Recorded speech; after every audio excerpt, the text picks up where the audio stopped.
আপনি কি জানেন কি খেলে কখনো ক্যান্সার হয় না? কোন খাবার হাড়কে শক্ত ও মজবুত বানায়?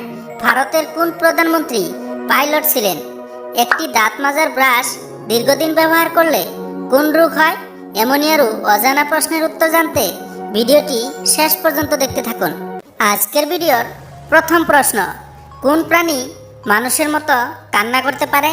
ভাল্লুক, বাঘ, হরিণ নাকি জিরাফ?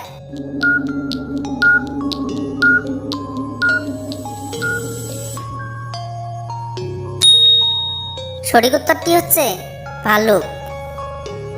কি খেলে কখনো ক্যান্সার হয় না? মূলা, গাজর, শসা নাকি টমেটো?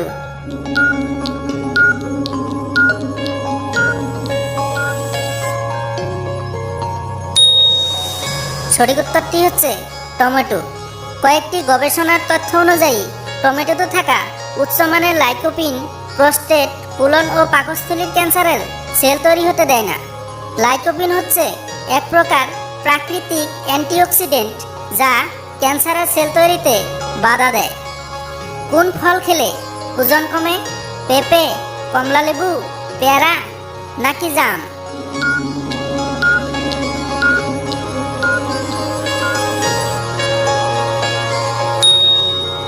সঠিক উত্তরটি হচ্ছে কমলালেবু।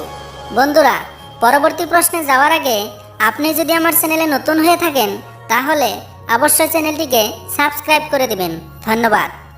একটি দাঁত মাজার ব্রাশ দীর্ঘদিন ব্যবহার করলে কোন রোগ হয়? দাঁত ক্ষয়, পায়রিয়া, ক্যান্সার নাকি আলসার?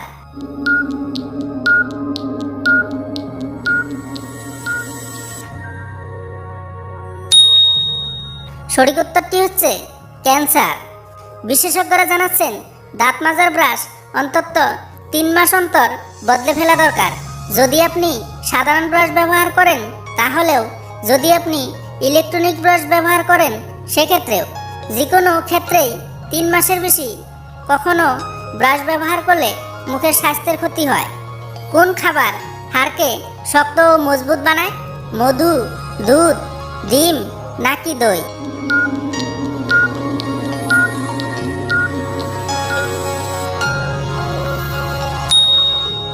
সঠিক উত্তরটি হচ্ছে দুধ।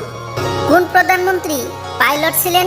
নরেন্দ্র মোদী, ইন্দিরা গান্ধী, লাল বাহাদুর শাস্ত্রী নাকি রাজীব গান্ধী?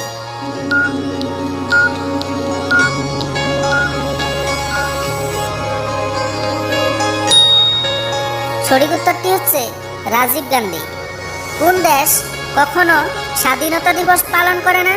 সুদান, জাপান, নেপাল নাকি ইন্দোনেশিয়া?